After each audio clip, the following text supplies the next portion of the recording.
Hi, you're watching Bizworld and I'm Muhammed Ahmad Hamdan. Prime Minister Dato Sri Anwar Ibrahim said that he would discuss with Khazanah National on the sale of KidZania Singapore. The children's theme park, which was owned by Khazanah and Baustad Holdings, was sold to Sim Leisure Group for a mere 379,398 ringgit.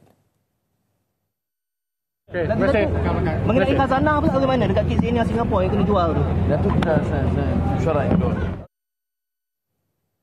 News over the sale resurfaced a few days after reports suggesting that Khazanah sold Iskandar Malaysia Studios. It was reported that Khazanah and Baustad Holdings, which launched KidZania Singapore in 2016, initially injected 165 million ringgit into the project. The theme park, which was closed in 2020, generated only 51.7 million ringgit in revenue and 28.6 million ringgit in losses after tax due to poor management.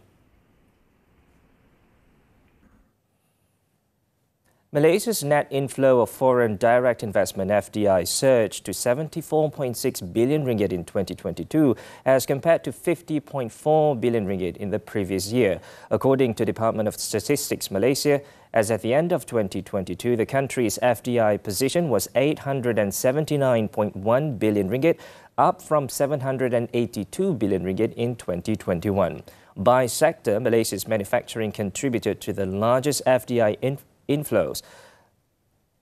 The largest FDI flows, expanding 17.1 billion ringgit for a net inflow of 49.5 billion ringgit. The country's direct investment abroad (DIA) for 2022 stood at 58.6 billion ringgit as compared to 19.4 billion ringgit in 2021.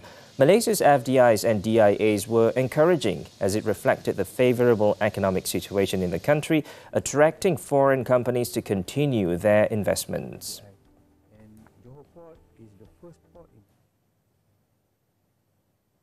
Alliance Bank Malaysia and government-owned Syarikat Jaminan Pembiayaan Perniagaan (SJPP) will extend another 1 billion ringgit in financing through guarantee schemes to accelerate the growth of small and medium enterprises (SMEs).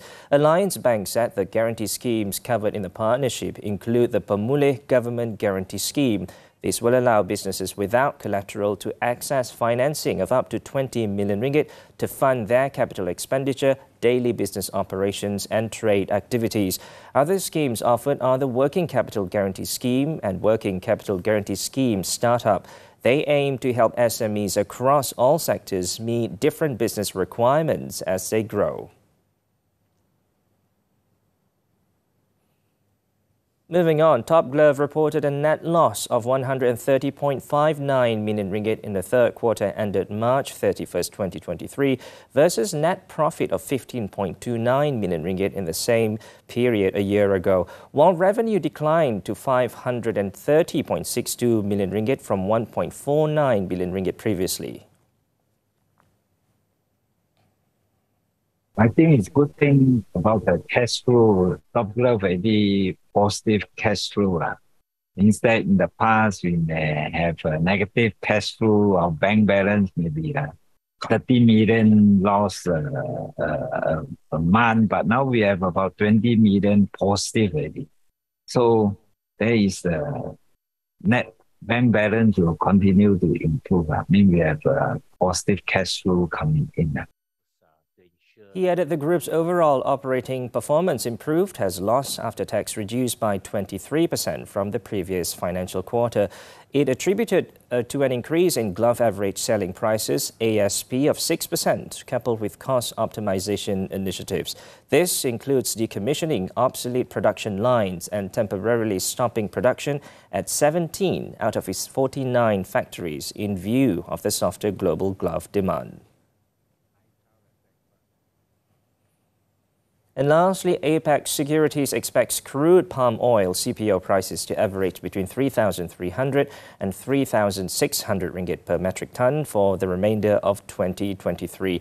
This weaker than 2022 average estimates was amid higher CPO production in the second half of the year. Apex also expects modest growth in palm oil exports with milder external demand by 3.7% year-on-year to 16.99 million tonnes.